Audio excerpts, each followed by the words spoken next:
ওয়াজ তোমাকে ভালোবাসি বলেই একটা আমল তোমাকে শিখাইতে চাই, যে আমলটা তুমি কশিন কালেও ফরজ নামাজের পরে ছাড়বা না।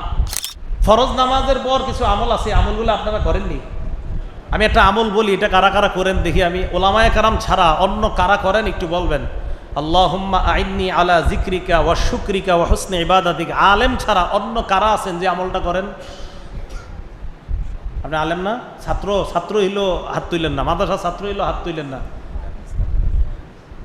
মাশাআল্লাহ, গার্মেন্টস কাফেলার, হ্যাঁ দেখি কয়জন? 7-8 জন। এমসা হুজুর এত কম হইলে তো হইব না, বেশি হইতে হইব। এই হাদিসটা আগে বলার পরে এটার গুরুত্ব বুঝবেন। নবীজির একজন সাহাবা নাম মুআজ। বলেন কি নাম? মুআজ। আমার দিকে তাকান সবাই। আমি আপনাকে ভালোবাসি, কথাটা খুব দামি না? একজন সাহাবা নবীকে বলছেন আমি আপনাকে ভালোবাসি। এটা তো স্বাভাবিক বলতেই পারে, কারণ সাহাবারা তো নবীকে ভালোবাসি। যদি কোনো নবী তার সাহাবাকে বলে এ মুআজ আমি তোমাকে ভালোবাসি, তাহলে কথাটার গুরুত্ব কম না বেশি?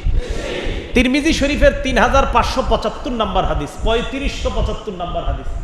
মুআজ রাদিয়াল্লাহু তাআলা আনহুকে নবীজি বলেন, মুআজ ওয়াল্লাহি ইন্নী লা উহিব্বুকা, হে মুআজ আল্লাহর কসম আমি তোমাকে ভালোবাসি। একবার আবার বললেন, ওয়াল্লাহি ইন্নী লা উহিব্বুকা, মুআজ আল্লাহর কসম আমি তোমাকে ভালোবাসি। মুআজ তোমাকে ভালোবাসি বলেই একটা আমল তোমাকে শিখাইতে চাই, যে আমলটা তুমি কশিন কালেও ফরজ নামাজের পরে ছাড়বা না। আবার বলছে নবীজি ভালোবাসি, এই ভালোবাসার দাবি নিয়ে একটা আমল শিখাইলেন আর বললেন তুমি এটা কখনো ছাড়বা না ফরজ নামাজের পর। হযরত মুআজ তো অবাক, হুজুর কি আমল? নবীজি বললেন, লা তাদআন্না ফি দুরি কুল্লি সালাতিন আন তাকুলা আল্লাহুম্মা আইন্নি আলা যিকরিকা ওয়া শুকরিকা ওয়া হুসনি ইবাদাতিক। ফরজ নামাজের পর তুমি এই দোয়াটা পড়তে কখনো ভুলবা না। হে আল্লাহ, আপনি আমাকে সাহায্য করেন যেন আপনার জিকির করতে পারি, ওয়া শুকরিকা যেন আপনার শুকরিয়া আদায় করতে পারি, ওয়া হুসনি ইবাদাতিক যেন আপনার সুন্দর ইবাদতগুলো আমি সুন্দরভাবে আদায় করতে পারি। আল্লাহ আপনি আমাকে সাহায্য করেন। নবীজি তার সাহাবাকে বললেন, লা তাদআন্না, তুমি কখনোই আমলটা ছাড়বা না। আপনারা মাত্র 7 জন করছেন।